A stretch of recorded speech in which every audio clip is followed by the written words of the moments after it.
There's me. Hey, I'm on TV. That's fun, huh? Hey, everybody. How's everybody doing?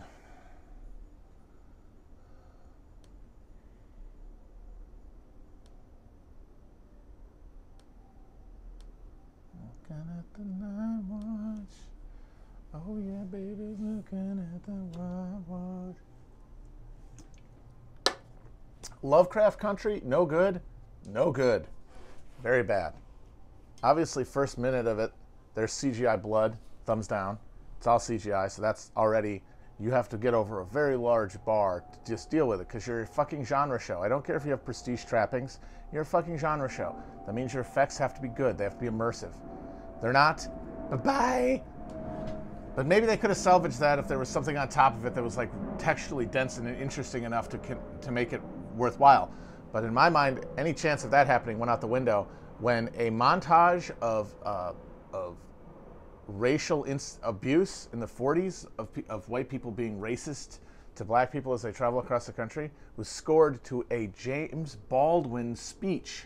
I believe his debate with Buckley, maybe it might have been. I mean, for one thing, that's anachronistic, obviously. That happened much later than the events of the film. Secondly, I mean, who are they imagining is watching this? What kind of guppy-brained children are they pitching this to? Where they have to, it's like, even though the text of every scene is racism, like the text of every scene is a racial disparity and racial abuse. And I'm not saying that's necessarily bad, but you have to, with being that limited at a palette, you have to like keep it interesting and innovative. And just saying like, oh, you know, I usually use music to, you know, sort of evoke a subtextual thing. We're just going to add more text on top of the text. I mean, what the fuck? It's just, to me, I'm just going to assume that you don't think that I have a brain at that point as a viewer. And so why the hell would I want to watch that? You don't think I'm very bright, and that probably means you're not too smart either. You don't have enough to say. Yeah, like being because that's the thing, it's not like the level of art on the show is really great. Being condescended to by a dummy is one of the most infuriating things in life, and that's what that show does. So, thumbs down to that. But it also, but I'll give it credit, that show helped spark a real revelation to me, and that was, I did a tweet about, oh, this show's got CGI squibs, fuck this. And of course, a lot of people were like, well, yes, but the show itself is great. No, wrong, incorrect, not great. Or they'll say, well, it's a dream sequence. It's kitschy and stuff. It's all CGI, so no, that's clearly just the style. That's the aesthetic. So out with that. And then, but someone, God bless them, linked a montage of squib hits from movies that's on YouTube, and I watched it. It was like 8 minutes long. And I'd seen a bunch of those movies, and it was kind of fun, like picking them out, like, oh no, I know that one. But just watching the drama of an actual explosion happening on screen, and the unpredictable and viscous physicality of fake blood coming out of a wound. And I was like, God damn, that really is, like, why else have someone get shot in a movie as an aesthetic experience? Which is, of course, what it 99% of the time is. You're not really moving the plot along. You're showing that because you want to see it. And so that's what shooting is for. And I realized, my God, like the gunfight in movies is doomed. Like, who will ever want to watch people get shot if that's gone? Because that's what makes it interesting. That's what makes it visceral, as I've said. And the movies that don't have that, they just lose. It's like, oh, okay, this is fake. These are kids playing with fake guns. I don't care anymore. And that was a real challenge, I think, to Hollywood in general. How are we going to make gun-based action, which is one of our bread and butter events, still exciting and visually interesting and aesthetically pleasing when one of the main elements of the aesthetics of gunfights on movies is gone? And the answer was, we're going to replace it with physical dexterity, smoothness of motion, elegance, grace, basically, human grace, to replace the missing visceral impact of real squibs. And that's what the John Wick movies did. And the first John Wick movie, one of the reasons everyone loved it, I think, is because it appeared to solve the problem. It said, here, we're going to give you gunfights that aren't going to have the visceral impact of squibs, but are still going to be amazing because of how fast and elegant they are, and how quickly they happen. You won't even notice that there's no real blood. You won't even notice that they're not really shooting the guns because it's going to move so fast. And you know what? It worked. I like the first John Wick a lot. I think everybody did. Holy crap, look at this thing. It was like, now we have a solution. But the thing was, like with any answer like this, any sort of attempt to patch over a key artistic deficit of accelerated capitalist cinema, it ends up becoming a cure-all, and then it no longer works. And I realize this, is that now every one of these movies, every one of these gun-based action movies has decided, oh, that's how we're going to trick people into thinking this doesn't look bad, by having them do kickflips and grab guys by the head and flip them around and then shoot them real close and have it be very, like, very kinetic. And it's, now that that's every movie, the horror of it comes into realization. Like, oh God, this sucks. Like, by the time I watch John Wick 3, it's like, not only is it just repetitive, and having now seen John Wick 3, and like, when you see John Wick, that was just that movie. You know, yes, people say, oh, well, what about Equilibrium? It's like, Equilibrium was like 20 years ago, and it was an isolated movie that a lot of people made fun of at the time. Gun Kata, it was sort of a joke. And it became a cult classic later, but it was not the beginner of a totalizing trend the way that John Wick is. And now, since every movie is John Wick, you see John Wick 3 and you're like, oh God, more of this? And now there's going to be 2 more at least? Every one is going to be, oh fuck, more of this? While everything else just turns into John Wick to hide. It's like putting sawdust in the fucking, in the flour because you want to make more bread than you have flour for. That's what they're doing. It's sawdust in the flour. It's antifreeze in the wine. It's another way to obscure the spiriting reality of having everything that we thought of as like the compensatory cultural superstructure that we can enjoy, even as our lives are sort of drained of any kind of power over our destinies. No, you don't. That's not even good. That's bad. We can't afford those real bullets. We can't. Oh, what? A gun that actually fires? You mean real blanks? What? Okay, you gonna pay for that? Who's gonna pay for it? It's like universal health care for movies. And so now it's like, oh yeah, but at every level, you can't just take something away. You can't just take something away. You have to offer something that's shittier, but still better than without having the thing that's being taken away. And all the flip John Wick bullshit is the lesser thing now. So I gotta say that I'm now anti-John Wick. Gotta be a thumbs down for me for the entire franchise. And you know what? Hey, that's the way the cookie crumbles. You gotta accept things changing over time.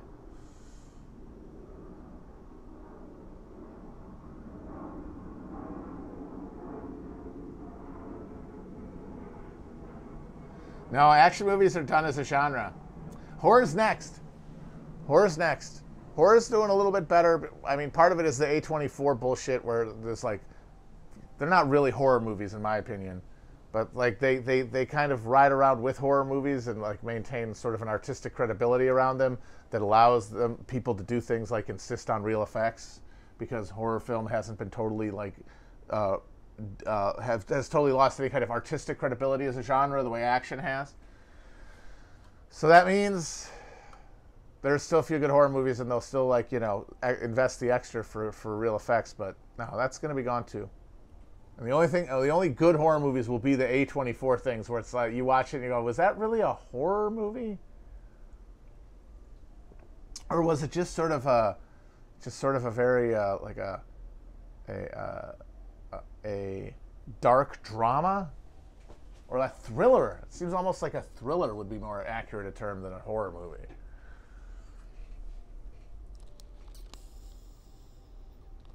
Blumhouse has totally like first of all, they make the Purge movies, and they use CGI bullets in them, so they already are on my shit list. Because the Purge, in my opinion, is a great idea for especially a exploitation-style series of films, and they really undercut the enjoyability of the trashiness of everything when some guy goes down in a fucking bunch of pixels.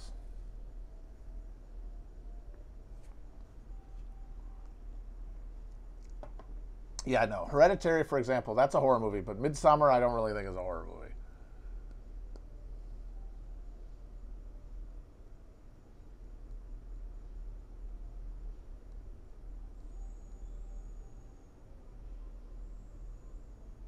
The Lighthouse is another one. I don't even know if that's a horror movie. I don't really think The Lighthouse is a horror movie either.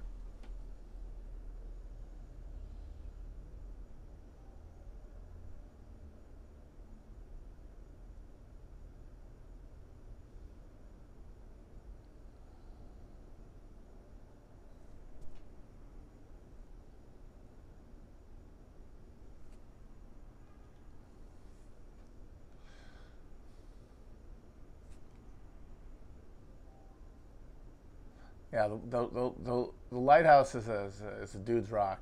The Lighthouse is guys being dudes.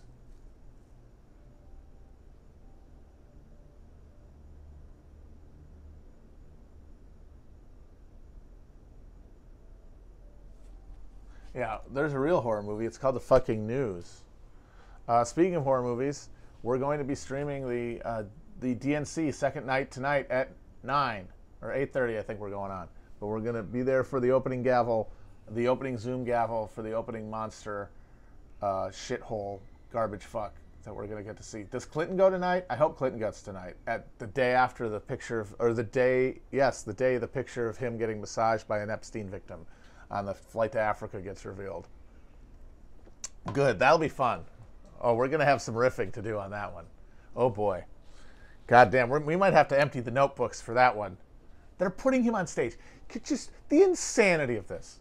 A guy who is a close personal fucking friend to a serial pedophile, a world-spanning human trafficker with connections to the highest levels of power, including, by the way, the evil president that we all hate, Donald Trump. And this asshole hangs around with him. There's pictures of them yucking it up on the private planes. Been to the island. And Zorro, by the way, let's not forget Zorro Ranch, where apparently they went for Christmas or something every fucking year. And brought Chelsea one time. Sickos. And this guy's still the big dog that these guys pant over and are just enraptured to because he managed to win 2 elections. Wow. Amazing.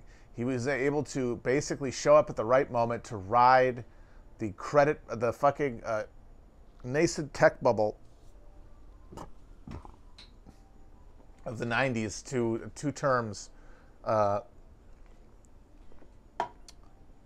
Just watch the tide of history turn towards reaction and just go, hey, what if we did that too? That's his brilliant innovation to politics that means we have to worship him for the rest of our lives.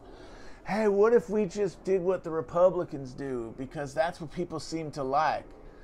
That's the easiest solution you could possibly give to an answer in any kind of like brainstorming session. It's like, these guys are kicking our ass. What to do? Well, why don't we just do what they do?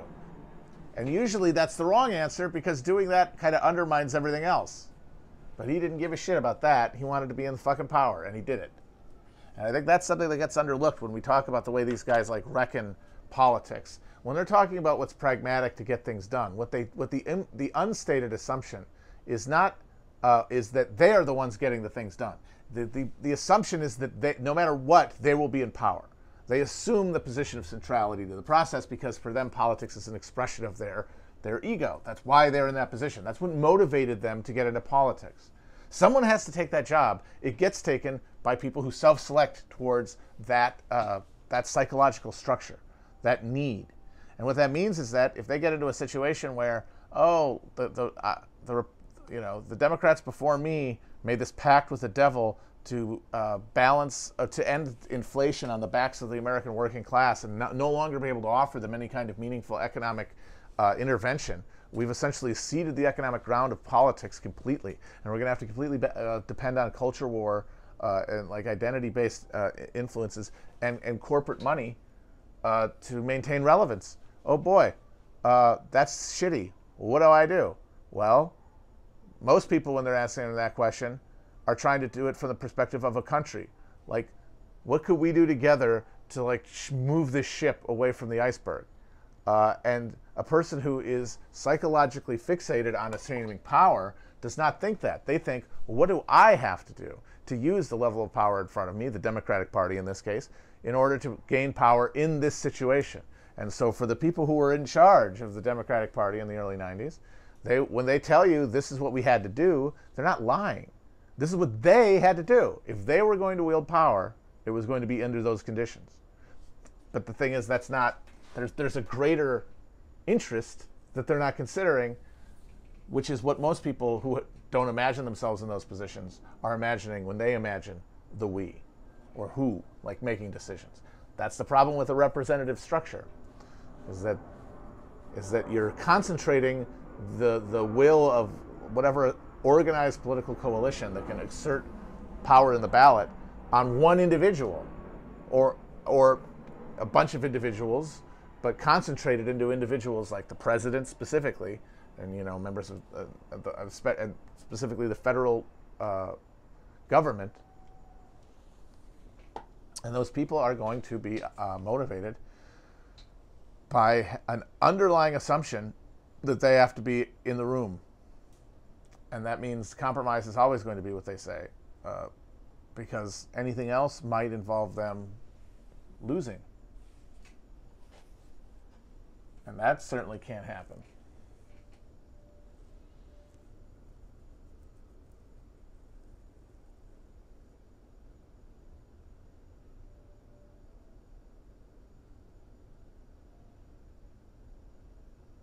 King Hobo DNC, what's that? Who's King Hobo?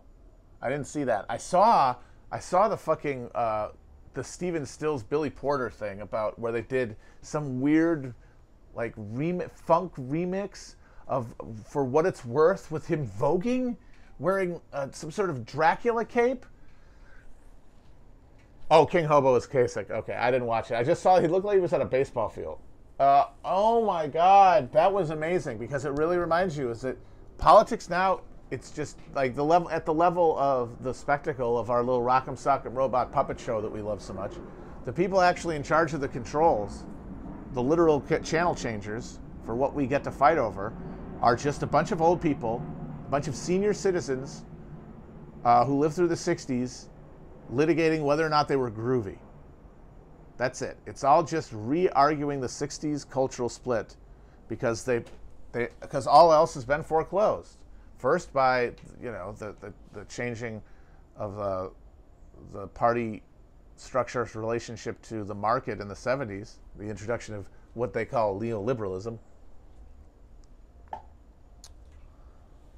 And then, of course, they're just aging and reactive brains, like no longer being able to process reality as it happens, being much happier to live in their past, like Joe Biden. All of these people, they're thinking back. That's how you know Joe Biden's brain is really gone, because he's in the 50s. These people are in the 60s because, that's how progressed the collective senility is.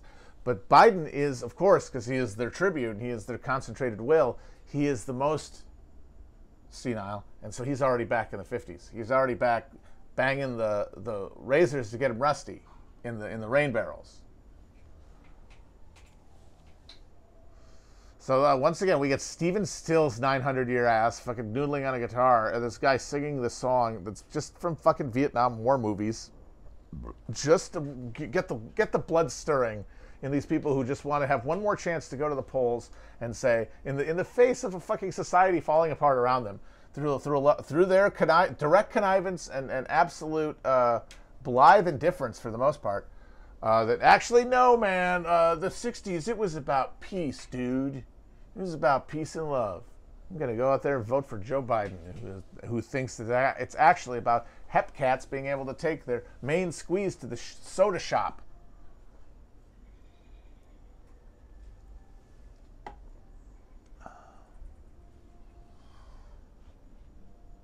No, neoliberalism is Tina, in my opinion. Neoliberalism is the full logic of the market unleashed on all society, which is only possible in a context where there is no alternative to it, where its energies are no longer constrained by having to battle like a different system to compete. It no longer has to compete, and so like in the economy, that leads to monopoly, and they're in the monopoly stage now. And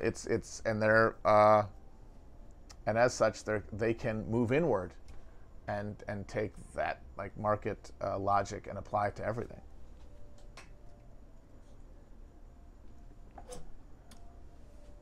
And Carter was the guy who, in terms of, if you want to talk about like one figure who embodies the whole process, he was the guy who, on behalf of a Democratic Party that had lost its connection to the working class in any meaningful way, and the working class had lost their ability to influence and direct first the Democratic Party, and then a large enough section of the American people willing to vote for that party. We're no longer able to exercise enough power, and the big economic questions that used to dominate politics, universal health, like direct government provision of resources, the extension of government provision of resources into other areas of life, nationalization is a real priority of the state.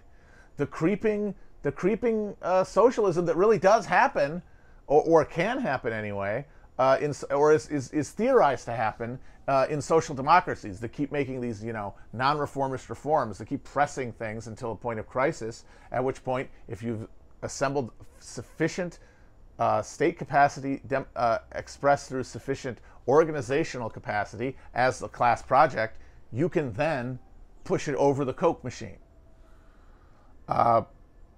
Like Sweden looked like they were getting to that point when the Meidner Plan was introduced as a possible roadmap towards the state consolidation of the economy in Sweden through the direct. What the Meidner Plan basically said is that instead of paying cash taxes, corporations are going to have give a percentage of their stock to the state every year.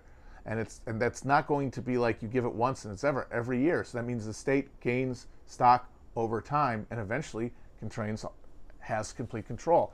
That's the kind of thing that was potential. And the U.S., of course, was not in any position to do anything that dramatic because of how relatively retarded our social democratic path was relative to Europe, but especially relative to the Scandinavians.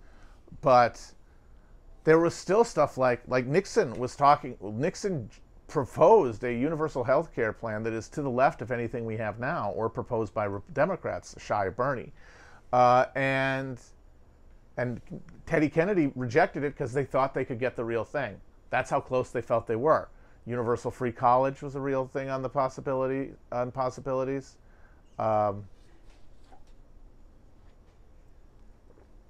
And in every country, the crisis moment came, and because of the arrangement of forces, because the insufficientness of the working class to exercise political authority through the closest instrument it had, whatever that might be, led to capital taking over. Now, you could argue that was inevitable, that you can never get there through the electoral process, and that's proof of it.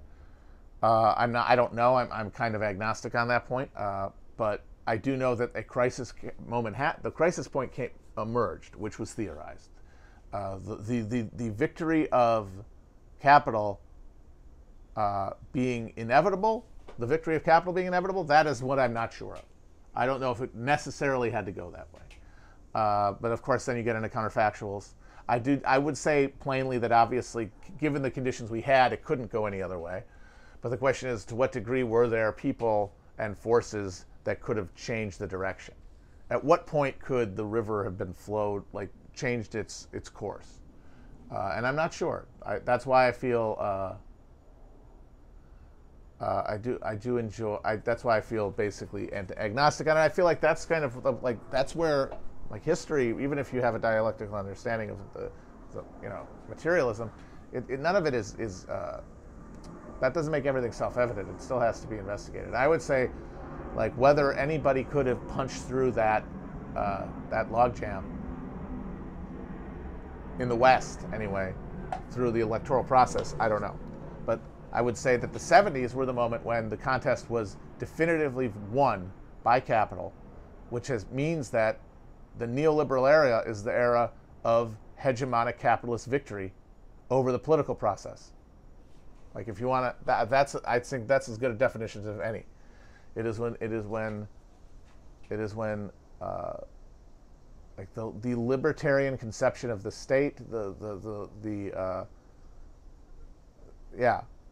becomes the undergirding political principle, the governing ideology, as it were, of both parties, meaning that there is no longer a meaningful political vector for alternatives to libertarian state notion emerging. So that's what I would say.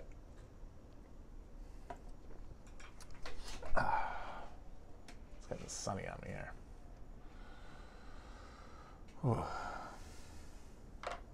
This brings me to something that I've wanted to talk about. I hope it doesn't get too goopy and abstract, so bear with me and tell me if I'm sounding a little too out to lunch. But I wanted to talk there more about the concept that we know and love and know called ideology. Yes, of course. What do we speak of when we speak of ideology? And there's a bunch of different definitions because there's ideology in different contexts. And there's ideology as like the undergirding system that's generated by a material relationship and that structures the politics and the culture. Then there's self-conscious ideology, as in what we think of as our politics. That's different too.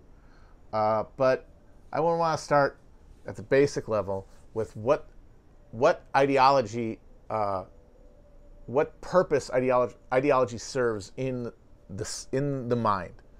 What bridge does it? What function does it carry out in the establishment of the self, out of just the data that our bodies perceive? Because that's all we are. We're just a big thing absorbing. At least as far as we know, our brains are just the thing that absorbs what is given, what its sensor organs pick up in the thing around it, and then that is then turned into an understanding of the world that includes an understanding of the self and relationship to the world. And ideology is, I would say, the way that we bridge the gap between two different, but distinct but linked and completely codependent concepts of self-interest. So there's two types of self-interest in social species like humans, humans more than anyone. And that is, one, you have the perceived interest, the narrow interests, physical and then, like basal, id-related interests of the self. Like, first there's, pure self-preservation in terms of preventing death and injury, and then the satisfaction of urges that arise from the task of staying alive. That's the id. But even though our understanding of humans is that is the sum total of the human self is that id, and then the stuff that we wrap around it, and that's us, and it's independent, and we're all independent. That's not true. You can talk all you want about survival of the fittest, but once an animal in a species gains a certain degree of complexity of its social arrangement and its ability to communicate to itself, and then communicate outward to other members of the species, the more it creates a new vector, a complementary vector of evolution, which is social evolution. And there's an equilibrium point at which, even though everyone has an individual id with an individual self-interest, all interests are mutually advanced by cooperation. And ideology is negotiating the gap. How do we square having an individualized desire, which could be, that guy's got a chicken, I want that chicken. That guy's got a wife, I want that wife. The Hobbesian state of nature. How do we assimilate this abstract notion of self-interest, which we can recognize through trial and error? We will recognize that there is a necessary social component to life, and then we have to pursue it. But how do we convince ourselves? How do we put the I into the we in such a way that we can subordinate to it?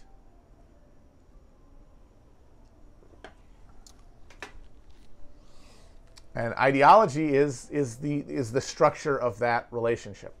And I would say that the dominant Western ideology, the ideology undergirding capitalism, or our response to living in capitalism, rather, and steadily taking over the world, is one where the relationship is that there is only the I, there's only the id, and then there is this social stream of otherness, which we contract to engage with strictly to our advancement.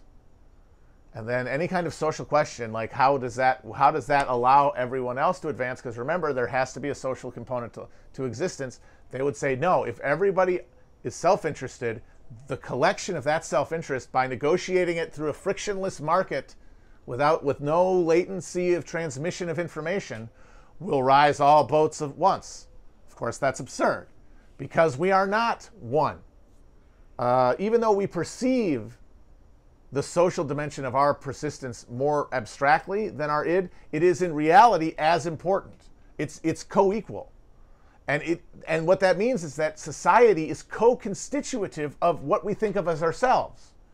Like, think about language. Think about how much our thoughts and our minds and our conceptions, our deep, deep dreams are structured by the language we are born with. We don't have any choice in that. That literally structures our entire mind, and it comes from outside, and it comes from the collective decisions of people we've never met before. And it is co-constitutive of our perceptions, our individualized perceptions, which are filtered through these structures that are socially fucking formed. It's co-equal. And that is why I think, like, socialism, properly understood, the ideology of socialism, I'm saying as an abstract concept, not as something that is generated, something you act to create in the world, but whatever you create is not going to be quite what you wanted, but it might move you in that direction, and it will create a new ideology. I'm saying the abstract ideology that you operate from should, in my opinion, be one that acknowledges the self as socially constructed. And not just constructed, constitutive. Like, society is me at a fundamental level. And I think if you actually absorb that reality, as opposed to just as something you mouth, it reduces a lot of the inherent conflict in our notions of what socialism could be. The things that say, like, well, people are always going to want to get ahead. People are always going to want to, have more money than their neighbor and stuff. It's like, yeah, but that is because we operate from an ideology that assumes we are individuated. That is the fundamental capitalist ideology, and it is essentially psychosis. If you want to get if you want to get dramatic again, I don't know. I think you could argue that in the sense that it is radically fractured away from the reality that they're living in. And a real reality, a fundamental reality that's why we're here. The only reason human existence exists is because of that. And capitalism is us trying to chop our arms off. That's what we're doing. It's insane social suicide caused by a deluded, psychotic sense of self. That's the ideology of capitalism. That's the ideology that is generated by turning every relationship into a transaction between strangers. Eventually, you lose all social forms as you lose investment in social forms as having meaning, and pile all meaning into personal indulgence. It turns you into a little psychopath. It turns you into an instrument of pure desire, which means pure competition with those around you, which means eventually destruction of all. Common ruin of the contending classes. That is the social animal that is man gnawing at itself, because it's basically got a fucking a rabies. It's got a fucking infection that's overheating its brain. And the thing is that capitalism served a role. You know, capitalism is a healthy bacteria at one point in that it facilitated the concentration of capital that was necessary to allow humankind to come into awareness of itself. The problem with humankind is that over time it stretches and stretches, and the possibility of transcending the abstraction of space and time to imagine that we are all part of one species, a true species with a species being and a spirit, a collective spirit, that necessitates a degree of technological transmission and ease of life, most of all, ease of social exchange, where labor and subsistence, the linkage has been severed, allowing for like the full flowering and development of human consciousness. And that's only possible under a socialist conception of society, because over time, the need for those distinguishing indulgences goes away because you can there's actual worth, there's value that is not to be found. Literally, there's non-market value, which we don't have right now. If the only value is to be found on the market, then the only worth of self, the only pleasures of the life, the only pleasures of a spiritless life in a world where God is dead, and we replaced him with nothing except fear of the devil. Like, nobody believes in God, but we're all afraid of dying, which means we're all afraid of hell, essentially. So we killed God and left the devil. And so in that world, what is to be done but piling up lucre for yourself, distracting pleasures of self? And then see everyone else is competing for those in a world of dwindling resources. If you believe that there's a value to social life, you create structures that allow social life to thrive, that don't require people to flee to self-indulgence as a sucker, because there's no lack, there's no hole to be filled the way that we have created a hole.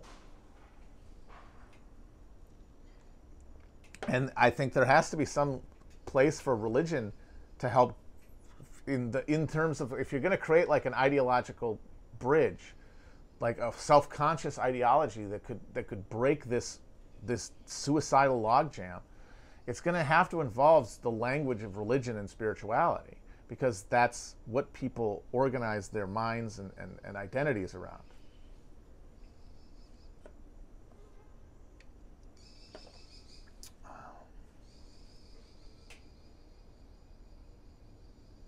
And you can define, it depends on how you define ideology. There's one way you can define ideology where, yeah, like what I'm describing, that's not ideology, because that's a social life as it should exist. You know, it's the actual harmonious existence of humans. The problem is you have to burrow through, you know, the millennium of human development to get there, and maybe you won't. Because of the intervening reality of ideology emerging and reifying pathological mistakes, pathological accruing errors created by a rapidly expanding world of just a desacralization of life, I guess I would just say. Because the processes are contained, I mean, in the sense that they don't kill everybody, but they're clearly unstable. The process has to be regulated.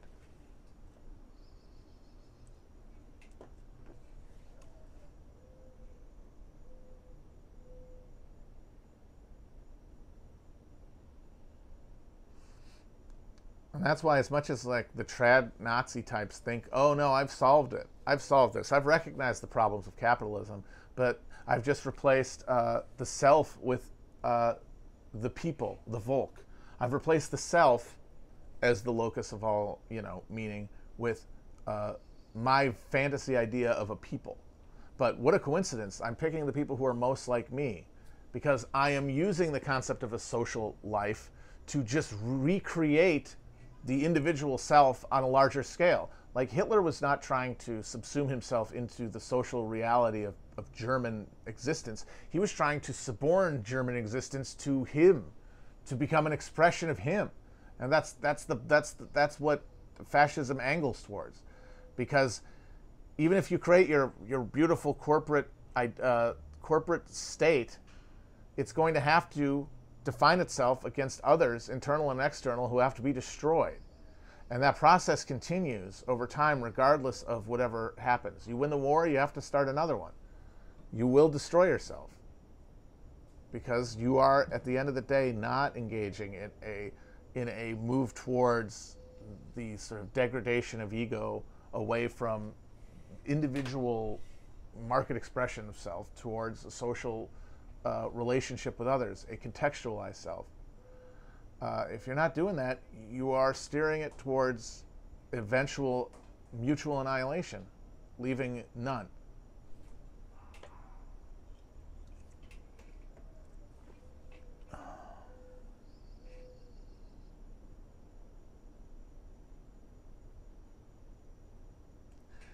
Couldn't you say you're somewhat doing the same thing? What same thing as what? Same thing as who? I would like to know because I'm trying to figure out what you mean.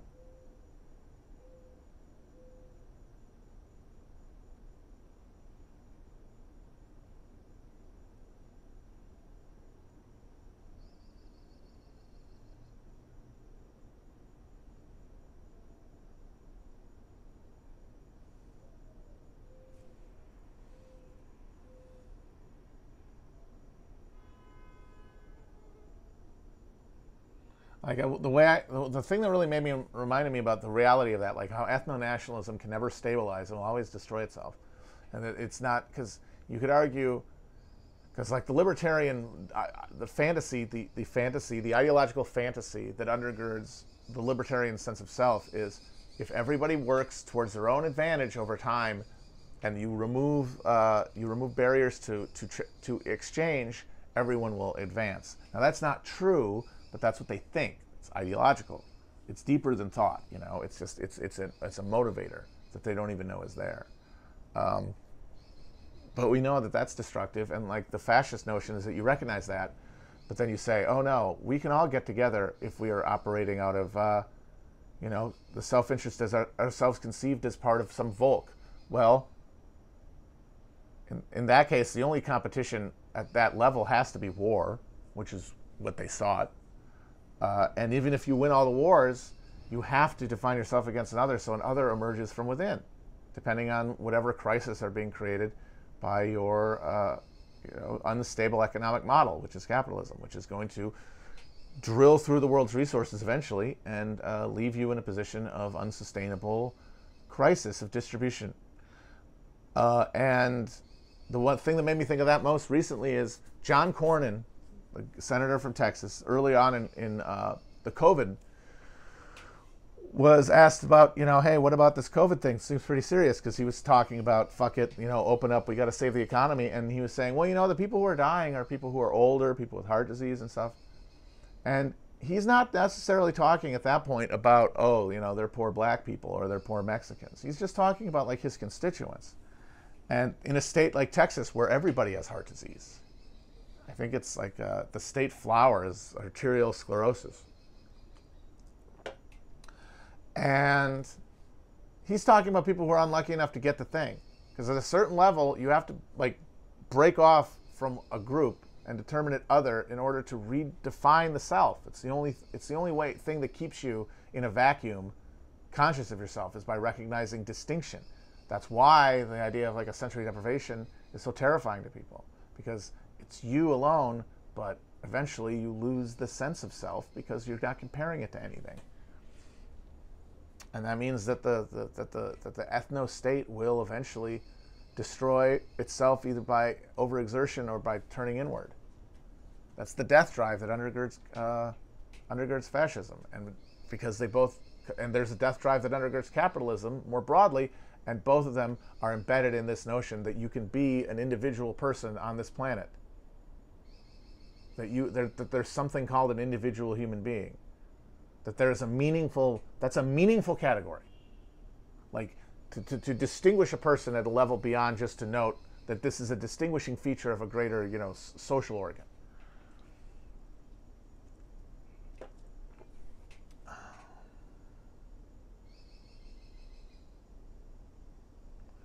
That's what I thought was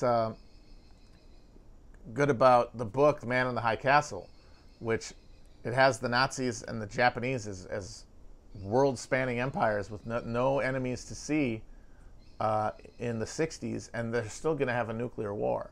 It's inevitable. They will destroy each other. They have to.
On the fascism thing, I remember I saw a map some Nazi had made of Europe, and it showed it where all the countries were under the rule of whatever like weird,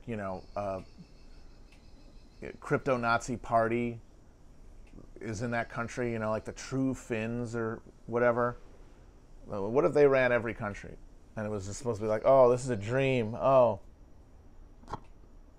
If that happened, every one of those countries will go to war with every other one over like irredentist territorial claims.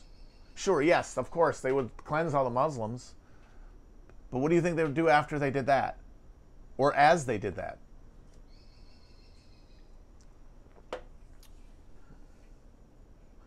You don't think that Alsace-Lorraine comes back into play if like the fucking National Front and it wouldn't even be the AFD, it would probably be farther right than that. In Germany take over, foe out of here.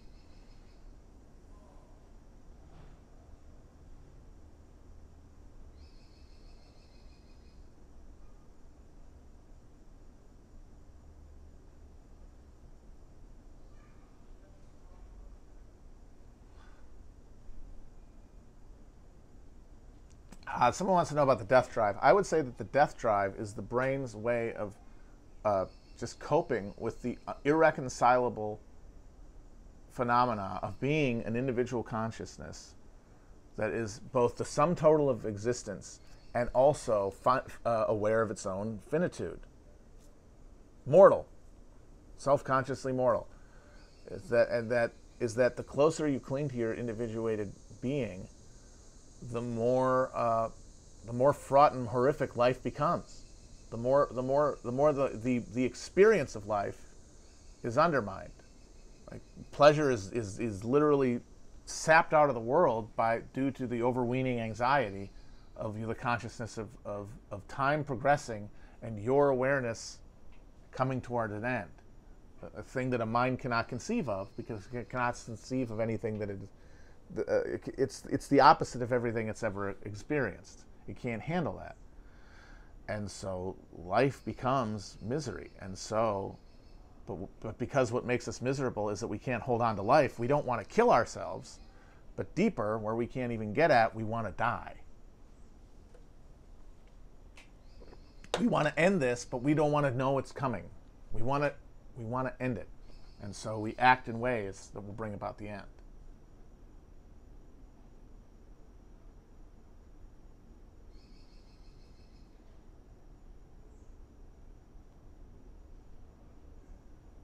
Reasonable oh, is that something else?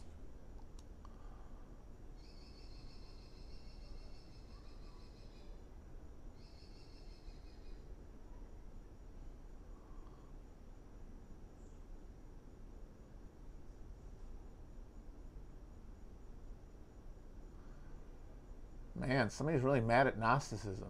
Are there any Gnostics around? In terms of people who are doing the practice of it? Weird people to get mad at.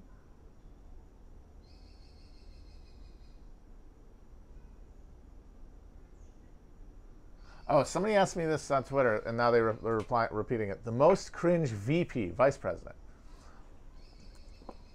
That's an interesting question, because all vice presidents, the ones who didn't become president anyway, are inherently cringe, because look at you. Look how close you came, you schmuck. You frickin' zadrool. Losers. You got so close, couldn't get it. So they're all cringe, like, ooh. And then especially the ones who ran and lost. So guys like Gore, mega cringe. Mega cringe. Al Gore is highly cringe. So I'd say anybody who ran and lost, any VP who ran and lost is cringe. Which is why one of the things that makes Nixon cringe, even though he was president, is that he was also somehow one of those losers, even though he eventually won. John Nance Garner's pretty cringe. The guy was 2 terms under VP under FDR, hated it every minute. He's the guy who famously said the vice president ain't worth a bucket of warm piss. And worst of all, it was because he represented the Southern reactionary segment of the Democratic Party, and he just watched in horror as those East Coast fancy lad New Dealers ran roughshod over the place. And he was going to go in there and clean house, because he was assuming, like everybody, that you only do 2 terms.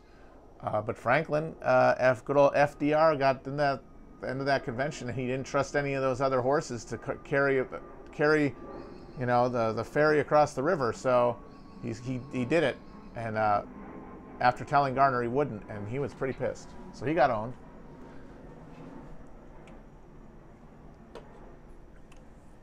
There was a guy named Richard Mentor Johnson who was Van Buren's VP, who was wildly scandalous. Mainly because he, I mean, this isn't cringe in the present moment, of course, but it certainly would have been cringe at the time. He, like many slave owners of the day, he had a relationship of one kind or another with a slave and children by her.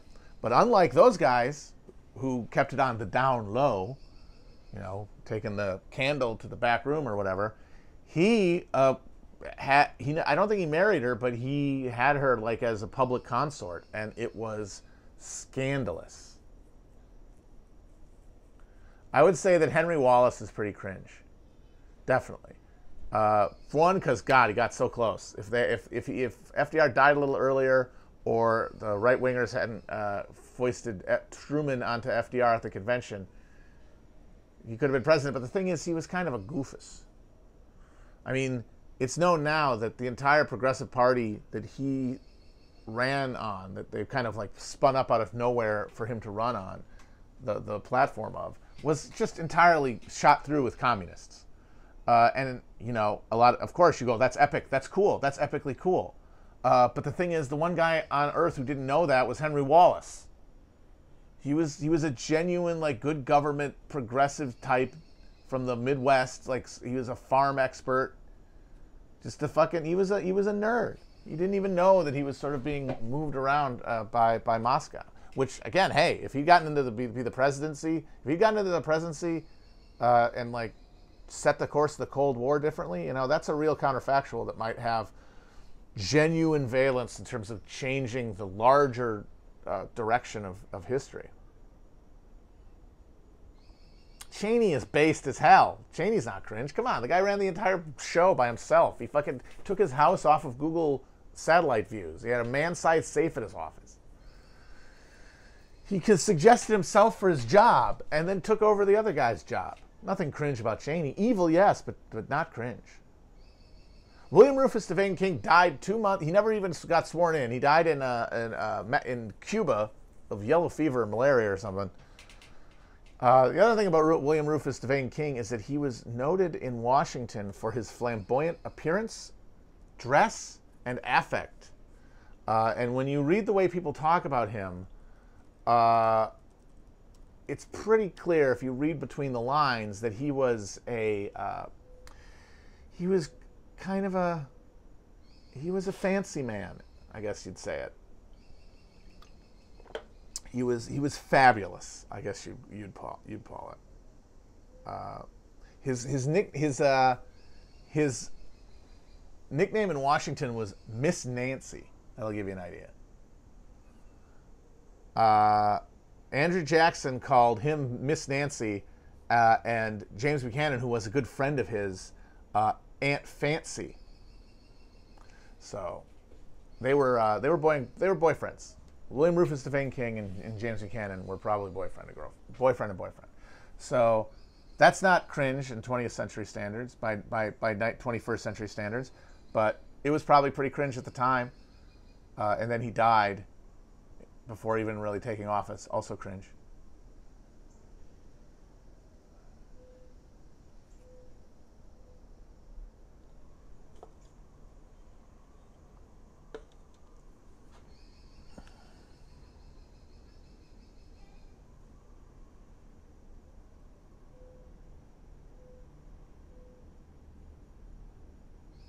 Hubert Humphrey is pretty cringe. Oh, yeah. Ooh, that's got to be high on the list. So Hubert Humphrey was a guy who, super ambitious, sort of a northern LBJ, at least in like his clear craving for high office. He was the boy mayor of Minneapolis.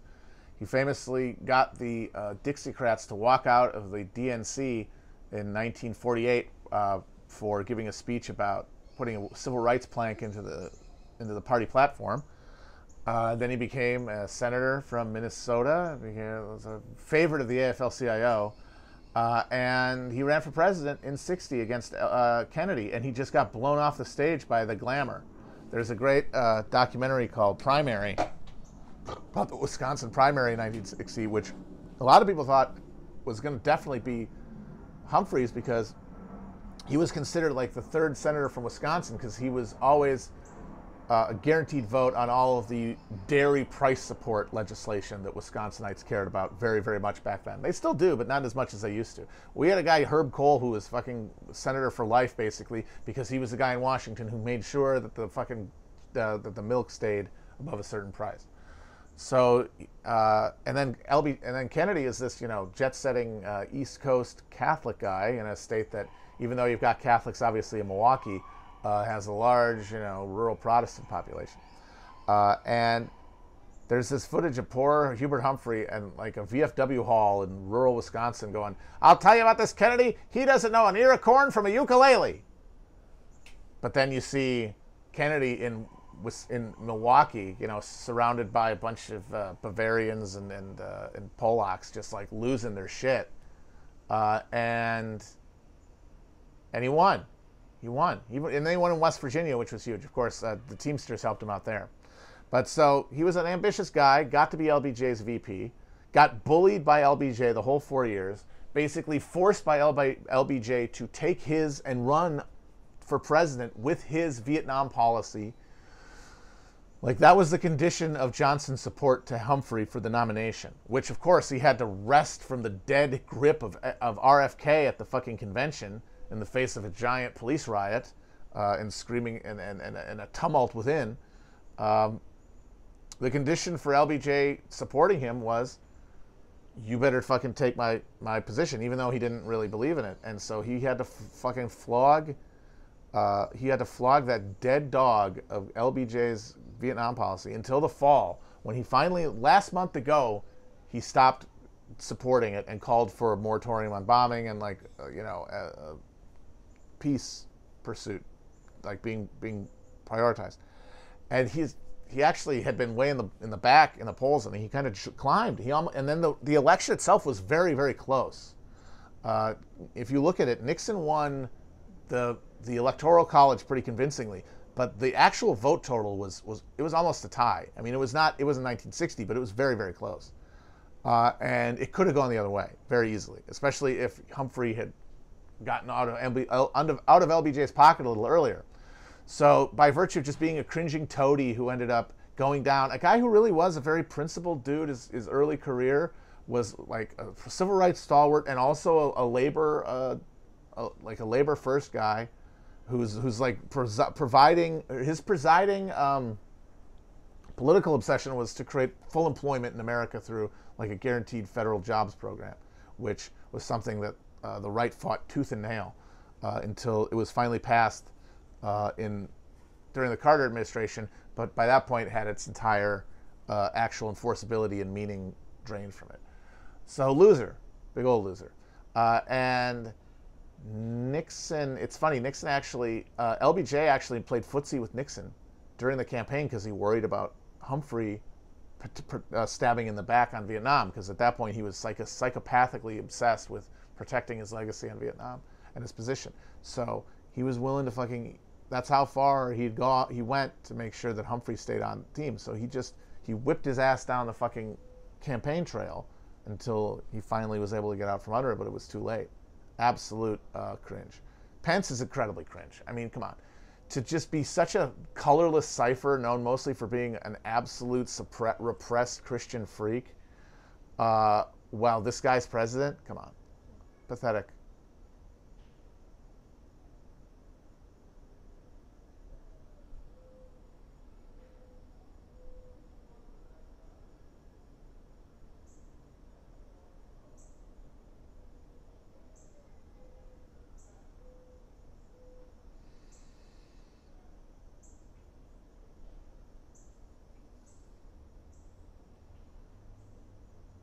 Dan Quayle is very cringe. He ran for president too, just not after that. He ran in 2000 and got no votes. So Dan Quayle, he was an actual just punchline. He was only known nationally for being just a dumb goofus and for spelling potato wrong. So he's definitely very high on the list. The first guy I think of really is Quayle.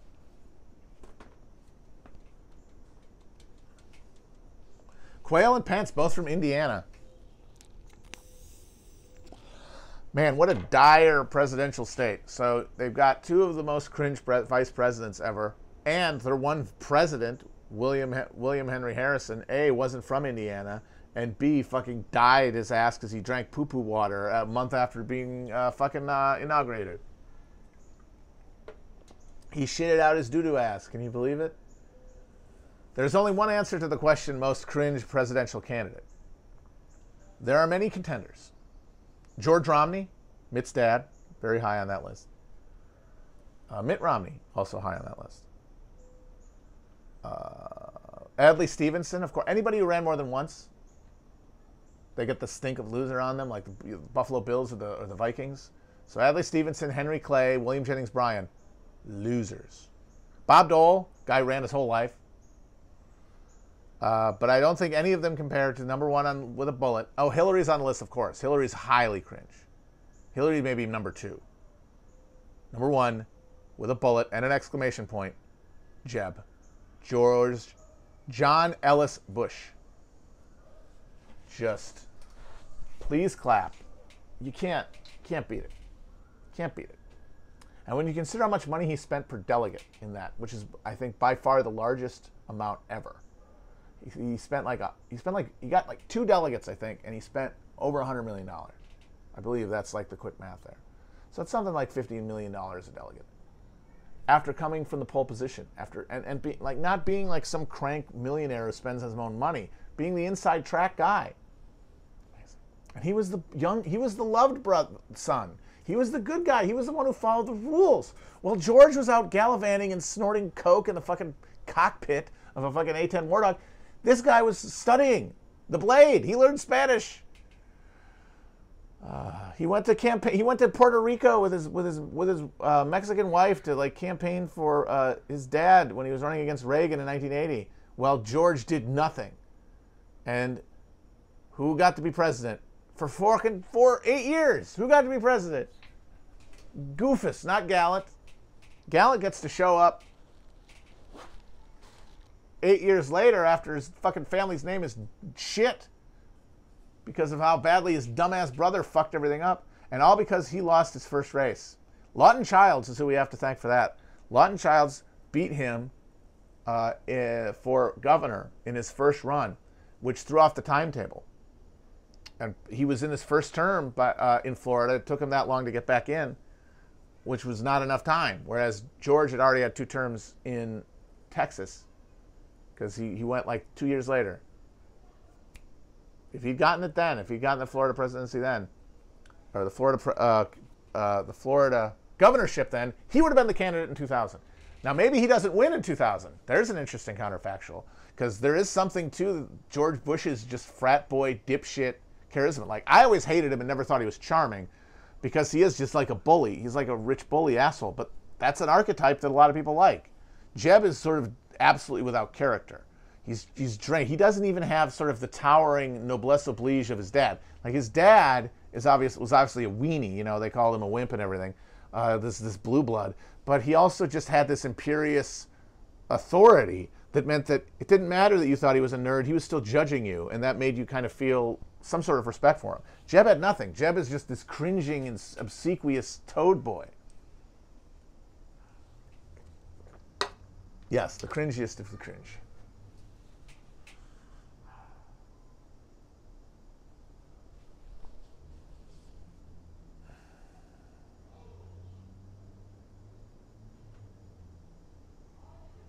All right, see if you guys got one more question.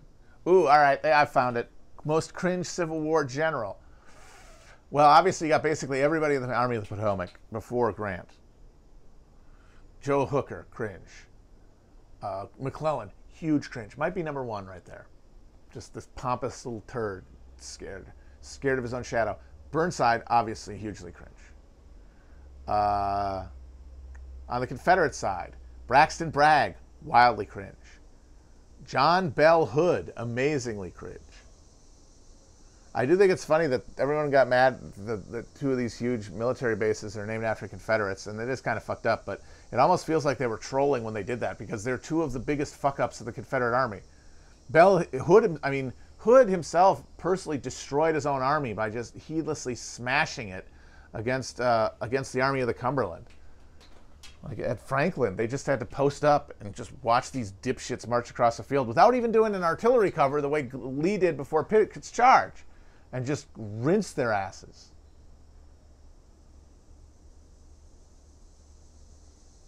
Oh, Jeb Stuart was amazingly cringe. This ridiculous Fauntleroy who thought he was fighting in the English Civil War. He thought he was Prince Rupert of the Rhine. Goes on a gallivant around Gettysburg while they're fighting and has no idea, isn't able to provide any reconnaissance, and then gets scattered when attempting to attack the rear by Custer of all people, and then gets owned at Yellow Tavern. So Jebs are cringe generally. How would I win the war for the Confederates? I wouldn't. Why would I do that? That's absurd. You're crazy. No, the only way they had a chance of winning was with European recognition. That's the only way. So you start from that premise and then work outward. I don't really know. I'd have to think about it. All right. I'm going.